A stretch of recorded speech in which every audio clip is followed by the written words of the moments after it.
Cuando hablamos, los emprendedores, los empresarios, las pequeñas, medianas empresas, las grandes empresas, hablamos de soluciones al cliente, tenemos que empezar a hablar de todo el eslabón que compone justamente la empresa.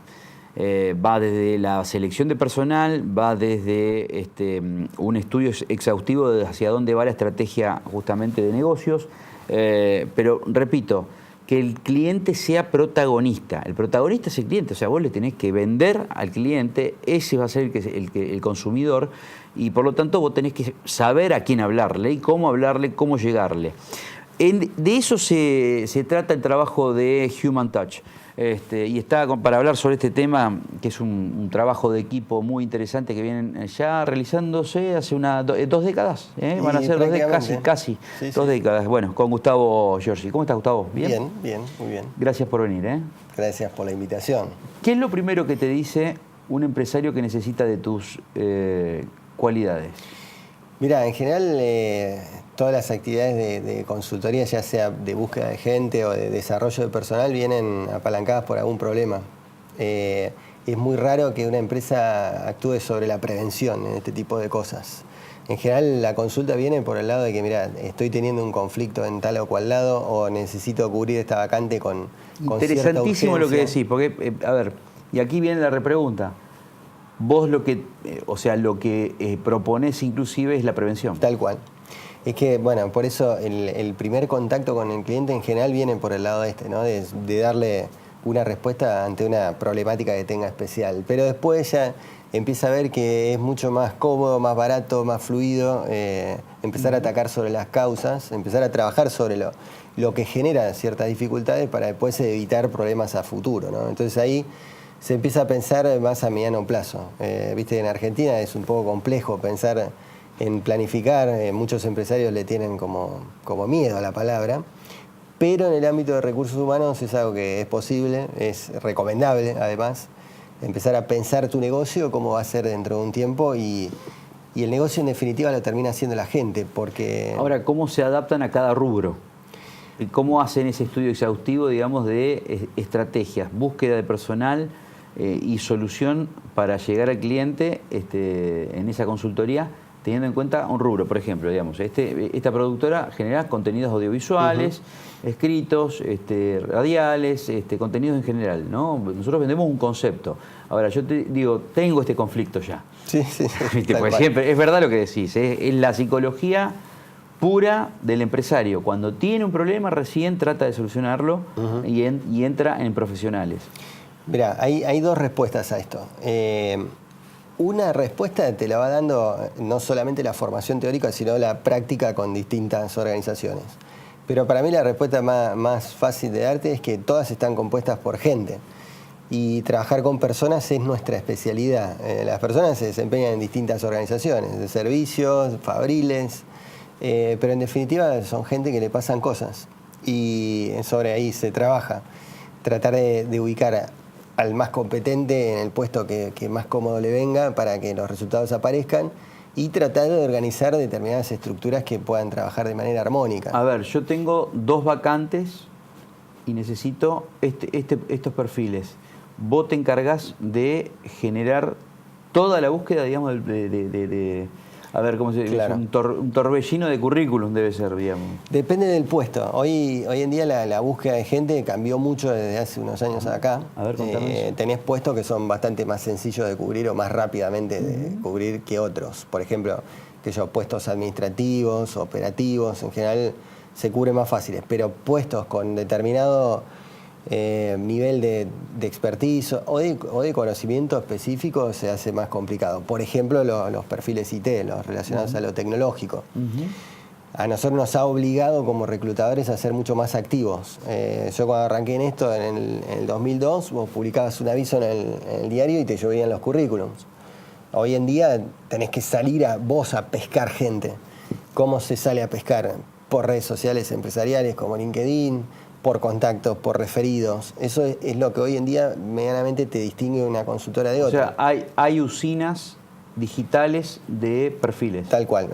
Hay que saber buscarlos también, ¿no? Pero hoy en día el valor que nosotros tenemos respecto de otras consultoras es que nosotros contamos con la gente que vos necesitás, porque hoy en día no es que por eso publicando un aviso te asegura que vas a ¿Son tener... expertos en redes? O sea, dentro de tu equipo tenés expertos en redes para esa búsqueda. Mira, hace años que venimos en el estudio de eso, somos muy inquietos, tenemos todo un desarrollo de tecnología en recursos humanos también, muy novedoso, aplicado al reclutamiento, aplicado a comunicación corporativa, aplicado a herramientas de desarrollo de gente, con el uso de celulares, con gamificación, bueno, es algo muy nuevo. Nosotros vemos en esto, como en todo negocio, tenés que ir viendo, bueno, qué se viene. Y si bien trabajamos con empresas de la zona, con pymes, que es un poco la empresa familiar, que es lo más habitual de ver acá, pero sí está bueno ir pensando en herramientas que seguramente se van a ver acá en la zona, por lo menos de acá a 3, 4 años. Contame cómo es la cultura del empresario santafesino y de la región, en definitiva, porque seguramente debe tener clientes de toda la región. Nos están viendo en Entre Ríos, en Rafael, bueno, en todo el departamento castellano, todo el departamento de las colonias, en todo el departamento Rosario, el área de influencia de todos somos Rosario, y sobre todo el departamento de la capital, pero los amigos entrerrianos también nos están viendo. Digo, yo contrato a Human Touch y le planteo el problema, el famoso problema, digamos, sin prevención. Digo, ¿cómo es esa identidad que tiene el empresario? Bien. Que es un empresario muy improvisado, que la tiene clara para los negocios, pero no para cuando surgen los momentos de crisis. Mira, hay un perfil de emprendedor casi común a muchas de las organizaciones que nosotros atendemos. El perfil del emprendedor, el que las funda y empieza a trabajar en un contexto con el que tira el centro, cabecea y ataja, digamos. Sí, no sí. delega. Delega poco, se confía mucho en su intuición. Yo aprendí hace poco tiempo, y esta empresa tiene casi 15 años. Y la verdad que es un trabajo. Es también, o sea, un cambio de cultura. Tal cual. Cuando empezás nosotros trabajamos mucho con la profesionalización de las áreas, ¿no? Que no significa necesariamente incorporar profesionales, sino incorporar un nuevo concepto de trabajo, en donde palabras como gestión, administración, control, indicadores, estrategia, que por ahí el empresario le tiene un poco de alergia, porque dice, no, a ver, yo no planifiqué demasiado y llegué hasta acá, o sea que mal no me ha ido. Pero hay que entender que el contexto es otro. Hoy tenemos un contexto nosotros le llamamos de océano rojo, porque está pleno de sangre en la mayoría de los negocios. Tenés competencia muy difícil, tenés una presión impositiva fuerte, lo que todos sabemos, entonces te obliga a ser mucho más eficiente. Y por un lado la incorporación de tecnología, máquinas o lo que fuere, pero por el otro lado la diferencia vos la tenés que hacer con la gente, que es quien te lleva el negocio adelante. Bueno, llevar a la gente adelante implica que quien la lidere tenga el concepto, tenga 2 o 3 ideas claras. Que básicamente la gestión, el modelo de objetivos estratégicos y la planificación, ser coherente con eso, ¿no? A ver, el empresario, también hay una cosa que es cierta, estamos en un momento de traspaso generacional. Contame de eso. Entonces, ¿Cómo es ese traspaso generacional de los que peinan canas, como digo yo, hacia sus hijos? ¿Han preparado, han capacitado a sus hijos, han dejado armar, como se dice en el término futbolero, las canteras con su familia? Porque habitualmente son empresas familiares, ¿no? Sí, tal cual. Y que delegan en sus hijos. Ahora, ¿esa delegación es de che pibe o de toma de decisiones? Bueno, hay de todo, pero en general, viste, las nuevas generaciones vienen con mucha dinámica, es gente que normalmente ha estudiado, que los padres han invertido en educación y muchos se han incluso formado en otras compañías o en otras empresas. Estas son las que tienen, la verdad, mejor pronóstico porque es una incorporación de gente que realmente tiene criterio a la hora de tomar decisiones. Ahora bien, ahí viene un ítem que es interesante. Tienen inclusive buscadores de perfiles dentro de la empresa como si fuera un área específica profesionalizada sin consultoría externa. Digo, hay algunos que adquieren también áreas específicas de recursos humanos. Sí, hay, de hecho, a ver, igual te tengo que decir, es medio excepcional. O sea, las empresas que tienen un área de recursos humanos que realmente se ha posicionado como socio estratégico hoy en día puede empezar a pensar técnicamente le llamamos el pool de talentos, detección de personas clave dentro de la organización con la potencialidad de ir creciendo a puestos superiores. Pero bueno, volviendo a lo que me decías, también tenés un caso de traspaso generacional en donde el hijo ha mamado muchas de las cosas de la empresa estando dentro de la empresa, con todo lo que eso trae de bueno y con todo lo que eso trae de negativo, porque por ahí arrastra determinados errores o síntomas. O sea, es empirismo puro. A nivel organizacional, claro, muchas veces se hace desde la práctica misma.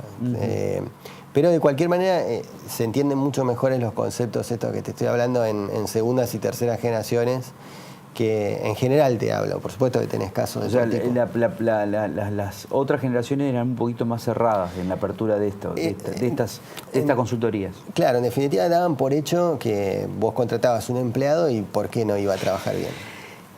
¿Y en lo público? ¿Instituciones? O sea, no solamente, digamos, el Estado, digo, las instituciones sin fines de lucro, ¿buscan la profesionalización de algunas áreas? Mira, lo hacen de manera más colaborativa. A ver, nosotros respecto de lo público tenemos muchas experiencias también que son muy, muy positivas y que van... Yo hablo, por ejemplo, de Unión y de Colón, lo que lo tenemos aquí cerca. Claro, sí. Han hecho algunas tenés que tener áreas específicas. A ver, vos no podés estar vendiendo son corporaciones ya, no son instituciones sin fines de lucro, sino que son corporaciones. Entonces digo, necesitan mucho voluntariado, pero también esas corporaciones necesitan áreas específicas, digamos, que sean profesionales. Tal cual. Y necesitan, digamos, por ejemplo, digamos, el Estatuto de Rosario Central estaba ahora en la cuestión de fútbol, dice, bueno, necesitamos una persona que maneje el marketing, pero que no sea por amiguismo. Necesitamos a alguien que la búsqueda de talentos, la captación de talentos de futbolistas, digamos, que es parte del patrimonio del club, etcétera, Un gabinete multidisciplinario para cuando el pibe que está en las inferiores, digamos, no se le quiebre la cabeza porque extraña, porque es de afuera, o porque quiere salir con los amigos a la noche. Digo, esa situación, ¿ustedes también brindan, digamos, ese tipo de soluciones? A nivel de clubes, todas han sido consultas más bien tibias hasta el momento, en donde hubo ciertos grados de avances en algún momento pero sí a nivel de otras organizaciones en donde funciona mucho esto de lo colaborativo, ¿viste? Estamos en una economía que creo que va en camino, no por una cuestión coyuntural, me parece que globalmente vamos a una economía colaborativa de compartir conocimientos y trabajos, y en eso, ¿viste? Una ONG entiende que su core, digamos, su núcleo, su razón de ser no está en la generación de rentabilidad, pero sí está en prestar un servicio, y ahí es donde nosotros... Ahí hablo de mutuales y cooperativas, por ejemplo. Sí. Nosotros ahí acompañamos fuertemente a muchos, tenemos muchos clientes que tienen este perfil y que, a ver, como te digo, su objetivo principal es acompañar y ves crecer ayudar mucho en momentos de crisis, en esta fluctuación constante de la economía argentina, que ya estamos curtidos, siempre digo lo mismo, estamos curtidos, ¿no? O sea, son ciclos, digamos, donde tenés ciclos de 5 años, lustros, digamos, de bonanza, lustros de caída, o algunas veces décadas. Ahora, ¿ves mucho, digamos, que en estos momentos de crisis se genera esta nueva herramienta que es el cooperativismo? Sí, totalmente. De hecho, a ver, no deja de ser un cliché que toda crisis implica una oportunidad, pero tiene un costado que es muy cierto. Interesantísima esa frase, porque la escuché miles de veces, pero cada vez que lo escucho, cada crisis involucra una oportunidad. Mirá, mi primera charla yo la di en mayo de 2002. Imagínate lo bien que estaba la situación en ese momento. Y era una gran oportunidad para empezar a trabajar. Y nosotros lo que notamos es que estas crisis despiertan emociones también muy positivas. El concepto de solidaridad, de cooperación mutua, de resignificación, de ayuda, claro, de creatividad. Es increíble la creatividad como surge. Hoy tenemos espacios de trabajo comunes, tenés lo que te permite la red, que es trabajar con gente que no compartís el mismo espacio geográfico. Nosotros somos partners de empresas de Buenos Aires y trabajamos virtualmente todo el tiempo, de una manera justamente colaborativa. Me parece que es un momento como para aprovecharlo. O sea, ustedes trabajan con otras consultoras de otros mercados que están ya elaborando otros mercados, no solamente, digamos, ¿Y cómo es ese cruce de datos, esa colaboración? Claro, en realidad se trata de ser aliados estratégicos. O sea, tengo este cliente y me parece que lo podemos encargar entre ambos. Claro, ellos aportan, por ejemplo, soluciones tecnológicas, no sé, de aplicaciones para celulares que mejoran la comunicación interna, por ejemplo, de tu empresa. Nosotros no tenemos desarrolladores. Entonces, bueno, linkeamos clientes y ellos nos permiten también encontrarnos con organizaciones en Capital o en otros lugares. Inclusive lo que también hacemos es capacitaciones virtuales, entonces te abre las puertas globales. ¿Por teleconferencia? Teleconferencia, seguimiento por WhatsApp. Hoy en día, viste, tenemos esa comunicación. También, a ver, damos charlas presenciales, tenemos hoy, por suerte, a partir de mucho trabajo, tenemos inserción en varios países, hemos dado charlas en Latinoamérica, por decirte los países que ahora me acuerdo, Paraguay, Bolivia, Perú. Pero bueno, es en base al esfuerzo y al estar atento, sobre todo cuando vos entendés que tu negocio es darle soluciones a la gente que te contrata, te permite primero ser un buen alumno, aprender un montón, pero sobre todo estar muy orientado a conseguir las metas por las cuales te llamaron, y eso te hace más eficiente. Muchas gracias. A vos. Gracias por esto. La verdad que es interesantísimo a ver, que para empezar a generar nuevos negocios o resignificar los negocios que tenés, está bueno empezar a asesorarte con especialistas, porque es clave lo que dijo él. Primero es prevenir, es como todo, ¿no? Es prevenir, es como una enfermedad, digamos. Uh-huh. Te da alertas, digamos, antes de que surja la enfermedad. Tu cuerpo te reacciona de alguna forma. Es también... ¿Y qué haces? Lo primero que es al médico. Bueno, en estas cuestiones, digamos, tenés que tener consultoras, digamos, que estén especializadas en estos manejos de crisis, porque son crisis. Cuando vos generás un problema es porque trates en una crisis. Entonces, no llegar a eso es lo ideal. Pero si llegás, también tenés personas, digamos, que te pueden asesorar en cómo salir de esto. Gracias, Gustavo, muy amable. No.